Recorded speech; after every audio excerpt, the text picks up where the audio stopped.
A serial killer gets only 15 years for 7 murders. The justice system fails, but the victim's daughter doesn't forget. While police watch the killer every second, someone else is planning something far worse. This isn't a revenge story. This is a perfectly calculated nightmare. The story opens not with a hero, but with a failure of justice. In a crowded courtroom, a serial killer named Kim receives his sentence. He is convicted of only 1 murder, though he is suspected in 7 gruesome killings. Due to a lack of evidence for the other 6, the court can only give him 15 years in prison. The families of his victims are devastated, craving an execution that will never come. Among those destroyed is a little girl named 𝗟𝗵𝗿𝗀𝗲. Her father was a police detective, brutally murdered by Kim during his investigation. One night, as her father walked home, Kim emerged from the shadows and slit his throat. The detective, in his dying moments, managed to stumble back to his apartment, where his young daughter 𝗍𝗍 lay sleeping. He collapses and dies before her eyes. The next morning, his partner, Detective Yang, arrives to find 𝗍𝗍 alone, happily setting up a birthday celebration for her father, completely unaware he is already dead. It is a scene of heartbreaking innocence shattered. In the present day, 15 years later, we see the aftermath. 𝗍𝗍 is now a young woman, living with the trauma. Her mother had long ago divorced her father and remarried an abusive, gambling husband, leaving 𝗍𝗍 essentially alone in the world. She was raised by the kind Detective Yang, her father's old partner, who became her guardian. She now works part-time as a cleaner at the police station, a quiet, helpful presence who hands out pink ribbons for breast cancer awareness. The officers there treat her with great respect and affection, a legacy of their regard for her murdered father. Meanwhile, the wheels of fate begin to turn again. Kim, the serial killer, has finished his 15-year sentence and walks out of prison a free man. Waiting for him outside the gates is none other than Detective Yang, now a chief. Yang throws food in Kim's face as a bitter greeting. He promises Kim that if he ever finds solid evidence linking him to any new crime, he will personally ensure Kim gets the death penalty he escaped years ago. Kim merely smirks, asking if Yang still believes he committed all those old murders. The hatred between them is palpable and fresh. Back at the police station, Yang's superior officer informs him of Kim's release. He orders Yang to place Kim under immediate surveillance. The fear is clear. A man with Kim's violent history, a suspected serial killer who served only a partial sentence, is now loose on the streets. Everyone expects the killing to start again. The stage is now set. On one side is Kim, a freed predator. On the other is 𝗍𝗍, a victim whose entire life has been shaped by his violence, working in the very heart of the justice system that failed her. And watching them both is Detective Yang, a man burdened by the past and sworn to prevent a new nightmare. Following his superior's orders, Chief Yang assigns 2 detectives to surveil Kim around the clock. As they watch, they discuss Kim's infamous modus operandi, a signature of pure cruelty. He would break his victims' arms and legs first, immobilizing them. Then, he would wrap plastic over their faces and use a dog leash to strangle them to death. He was only caught 15 years ago because an anonymous tip led police to a murder in progress. Now, under the watchful eyes of the police, Kim's monstrous impulses immediately stir. He hires a prostitute. After a violent encounter, the old bloodlust rises within him. He begins to wrap plastic around her face, ready to repeat his signature kill. But at the last second, he stops. He knows the police are watching. With a terrifying act of self-control, he lets the traumatized woman go. She flees to her waiting car, where her pimp is waiting, and she furiously swears never to be sent to such an animal again. Unbeknownst to Kim or the police, a third party is also watching this scene from the shadows. It is 𝗍𝗍. She had been stalking the prostitute and the pimp, her own target in a secret plan. Her intention was to murder them herself and frame Kim for it, hoping to finally put him on death row. But before she can act, a mysterious man appears. With brutal efficiency, he slits the pimp's throat and then murders the prostitute in front of her. 𝗍𝗍 watches, shocked, as her intended victims are killed by someone else. She retreats, confused and frustrated, wondering who has done her work for her. For years, she has meticulously researched every detail of Kim's past murders and his associates. Her entire life has become a long, cold plan for vengeance, and her first move has failed. The next day, the police discover the double homicide.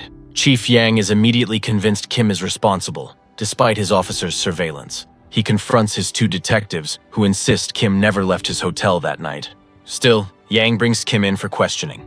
Kim is smug and dismissive, claiming he was in his room all morning and that the prostitute left his hotel alive and well. With no evidence to hold him, Yang is forced to let him go. As Kim walks out of the police station, he literally bumps into Hee-ju, knocking her to the floor. He offers his hand to help her up. As she takes it, he glances at her ID card, learning her name. Hee-ju. The moment his skin touches hers, a wave of revulsion passes through her. The moment he leaves, she rushes to a bathroom and scrubs her hand raw under scalding water, physically sickened by the touch of her father's killer. That night, Hee-ju's personal trauma compounds. She visits her mother, only to witness her stepfather beating her again. Furious, Hee-ju waits outside for him. When he emerges, she confronts him, demanding to know why he hurts her mother. The vile man mocks her and threatens to kill her if she bothers him again. A lifetime of pain, from her father's murder to her mother's abuse, erupts within Hee-ju in that dark alley. Consumed by a blinding rage, she picks up a heavy stone and, in a brutal, unrestrained attack, beats her abusive stepfather to death. Hee-ju's impulsive killing of her stepfather sets off a chain of tragic events. The next morning, Kim finds the two detectives assigned to watch him asleep in their car. He mocks them, warning that he might commit murder while they nap. He then goes for a jog, where he stumbles upon a crime scene, the dead body of Hee-ju's stepfather. A crowd is gathered, and Kim immediately becomes paranoid, fearing he will be framed. He scans the onlookers and spots Hee-ju, her face half hidden. Intrigued, he follows her, but she expertly loses him in a park and returns home. The police, led by Yang, naturally suspect Kim of this third murder since his release. They inform Hee-ju's mother, who is devastated, consumed by grief and perhaps guilt over her own life. Hee-ju's mother returns home and commits suicide. When Hee-ju arrives to check on her, she finds her mother's body. The weight of her actions crashes down on her. In her rage, she killed her stepfather. But it was her mother who paid the ultimate price. Her quest for vengeance is already claiming innocent lives, starting with her own family. We are then introduced to the real killer of the prostitute and pimp. His name is Young Min-soo, a butcher who runs a meat shop. He is the mysterious figure Hee-ju saw. Min-soo now sets his sights on Kim. He goes to Kim's hotel to kill him. Kim, however, is no fool. He anticipates an attack and waits in his bathroom, armed with a knife. When Min-soo enters, Kim strikes first, stabbing him in the hand. Min-soo doesn't cry out. At that moment, Detective Yang arrives at the hotel room door, checking on Kim. Kim steps out to meet him, leaving the wounded Min-soo hiding silently inside the bathroom. Kim sees him but says nothing. Yang senses something is wrong and turns, but Min-soo has already slipped away. Later, over a tense meal, Yang confronts Kim about the recent murders. Kim coldly denies them, and then delivers a chilling boast. He confesses that he didn't kill 7 people but 15, with the bodies of the additional 8 never found. Enraged, Yang smashes a bottle over Kim's head and drags him outside. But Kim just laughs, refusing to repeat his confession on the record. He taunts Yang, suggesting he might end up murdered like his old partner, Hee-ju's father. Yang nearly shoots him on the spot, but is restrained by his junior officer. Meanwhile, Hee-ju, drowning in guilt and refocusing her rage, delves back into her research on Kim's old crimes. Her sharp mind makes a critical discovery. The murder patterns in the old cases aren't consistent. She deduces a terrifying truth. There wasn't one serial killer 15 years ago, but 2. The first was Kim. The second, she now realizes, is the man who killed the prostitute and pimp. The butcher, Min-soo. The game has just become infinitely more complex. The past reveals the dark bond between Kim and Min-soo. A flashback shows they were childhood friends in an orphanage, united by a shared sadistic pathology. They enjoyed torturing and killing small animals together, a practice that evolved into a mutual taste for murder. In the present, the police investigation catches up. Detective Yang discovers that Kim made several calls to a single number after his release. That number belongs to Min-soo. Further digging reveals that 15 years ago, it was Min-soo who tipped off the police, leading to Kim's arrest. The reason? Kim had kidnapped and murdered Min-soo's girlfriend. Their friendship shattered into a festering grudge, with Min-soo sending Kim to prison as revenge. Now both men are hunting each other. Kim tracks Min-soo down at his butcher shop. He confronts his old friend, demanding to know why he was betrayed. Min-soo reveals the truth about his girlfriend. Kim, feeling no remorse, only rage, threatens Min-soo, promising he will beg for death every single day.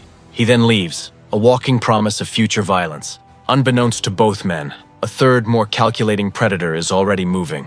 𝗍𝗬 has been preparing. She buys a dog leash, the signature tool of Kim's murders, and collects bags of shattered glass bottles. That night, as Min-soo returns to his home, he steps into a carefully laid trap. His floor is covered in broken glass, and the entire area is soaked with water. 𝗍𝗬 is waiting for him. Before he can react, she throws a live electrical wire onto the wet, glass-strewn floor. Min-soo is electrocuted, convulsing, and dying in agony. 𝗍𝗬 then executes the next phase of her plan. She takes Min-soo's corpse to Kim's hotel room. She wraps his face in plastic and binds his neck with the dog leash, perfectly replicating Kim's old murder method. She then hides, waiting for Kim to return. When Kim enters and sees the staged body, he instantly understands he is being framed. It is then that 𝗍𝗬 strikes from behind, plunging a knife deep into his back near his spine. She tells him the wound is crippling. If he moves, he will die. As Kim lies paralyzed in pain and shock, she reveals herself not as a random assailant, but as the architect of his downfall. She tells him her childhood dream was to make him pay for his crimes. Kim, ever the predator, dares her to kill him, threatening to hunt her down if he survives. But 𝗍𝗬 has a more poetic punishment in mind. She tells him a quick death is too easy. He will go back to prison, he will be convicted for Min-soo's murder, and he will sit on death row, counting down every single day to his execution, knowing exactly when and how he will die. It is the ultimate psychological torment for a man who dealt only in sudden violence. As Kim loses consciousness, 𝗍𝗬 calmly leaves him there with Min-soo's body. Moments later, Kim regains his senses to the sound of police sirens approaching. Knowing he is about to be caught in the frame-up, he musters every ounce of strength to drag himself away, crawling into a neighboring hotel room to hide. The police arrive at the hotel and find Min-soo's staged body. Detective Yang sees the blood on the bed and deduces that Min-soo might have wounded Kim in a struggle. Believing Kim is still hiding in the building, they begin a room-to-room search. In one room, they find a young woman and a man, both badly injured and covered in blood. Rushing to save them, the police put the couple into an ambulance, but Yang notices blood is still dripping from under the bed. He looks and makes a horrifying discovery. The woman's real murdered boyfriend is stuffed underneath. The injured boyfriend was Kim in disguise. He has just escaped in the ambulance. Inside the vehicle, as a police officer tends to the traumatized young woman, Kim rises from his gurney and coldly murders both the officer and the woman before fleeing into the city. The next day, the police department is in chaos. Kim has humiliated them, escaping right from under their noses. The senior officer berates Yang and his team, demanding Kim's immediate capture before he kills again. Meanwhile, 𝗍𝗬, believing her plan has succeeded and Kim will soon be arrested, prepares to leave the country for a taekwondo competition in London. She thinks her 15-year mission is finally over. But Kim is not finished. He goes to Min-soo's apartment, sees the broken glass trap, and pieces everything together. He realizes a specific woman, the one he bumped into at the police station, set him up. To fight the narrative, he calls a news agency, claiming he is being framed for all the recent murders. 𝗍𝗬 sees this news report at the airport and realizes Kim is still free and fighting back. Her work is not done. She cancels her trip and returns home. At the police station, the forensics report delivers another blow. No fingerprints or DNA evidence linking Kim to Min-soo's murder. Without solid proof, they cannot tie him to the old crimes or the new ones. The frame-up is failing. Kim, now a fugitive, begins his own investigation. At a cyber cafe, he researches recent murders and comes across the death of 𝗍𝗬's stepfather. Connecting the dots, he realizes 𝗍𝗬 is the daughter of the detective he murdered 15 years ago. He now understands her motive. This is a personal vendetta. The cafe manager recognizes Kim from the news and calls the police. Yang and his team swarm the location. In a desperate escape, Kim injures an officer, steals Yang's own police car, and speeds away. Yang alerts the entire department, launching a massive citywide manhunt. But Kim executes a brilliant brazen move. Instead of running, he drives the stolen police car directly to the one place no one expects him, the main police station. He walks right into the lion's den, where 𝗍𝗬 also happens to be, still working her part-time job. The hunter and his prey are now in the same building, with the entire police force scrambling to find him outside. 𝗍𝗬 realizes Kim is inside the police station, but she doesn't raise an alarm. Instead, she goes home, knowing the final confrontation is near. Inside the station, Kim, disguised and claiming to be a transferred officer, asks a colleague about the family of the detective he killed 15 years ago. The officer tells him the detective only had a daughter named Hee-ju, who works right there. Kim now has his confirmation and his target. He cleverly extracts her home address from the unsuspecting officer and leaves. Hee-ju, preparing for the end, buys another dog leash. She goes home, wraps a scarf around her neck, and waits. She knows he will come. The police, realizing Kim was at the station and got Hee-ju's address, mobilize. Detective Yang leads a full team to her apartment, racing to protect her. But they are too late. Kim arrives first. In the shadows outside her home, Hee-ju ambushes him with a knife, but Kim is ready.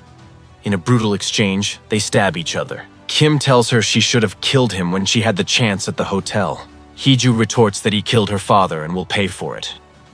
Then she runs, leading him on a chase to a nearby children's park. She calls Yang and gives him their location. In the empty park, Hee-ju stands on a swing. Kim confronts her, asking if she killed her own stepfather. Hee-ju admits it, saying they are the same now, both killers, and that it is all because of him.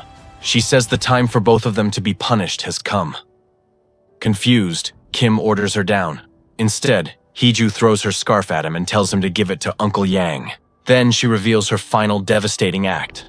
She has connected the dog leash around her own neck to the chains of the swing. As Kim watches in stunned silence, she kicks off, hanging herself with the very tool he used to murder his victims. At that exact moment, Detective Yang and his team arrive. They see Kim standing frozen, holding Hee-ju's scarf, with her lifeless body swinging before him. It is the ultimate frame-up, the final piece of evidence she could provide, her own suicide, staged as his murder. With the killer at the scene and the victim's dying act pointing to him, Kim has no defense. The court finds him guilty and sentences him to death. In the aftermath, a grieving Detective Yang goes through Hee-ju's apartment. He discovers the truth of her 15-year obsession. Her walls are covered in research, plans, and timelines, a shrine to her vendetta. In her quest to ensure Kim received the death penalty, Hee-ju became a killer herself, and ultimately her own final victim. On IMDb, the film has an average rating of 6.7 out of 10, based on over 1,700 viewer ratings. We hope you enjoyed this movie explanation. If you did, please share it with your movie lover friends and subscribe to our channel for more content like this. Thank you for watching.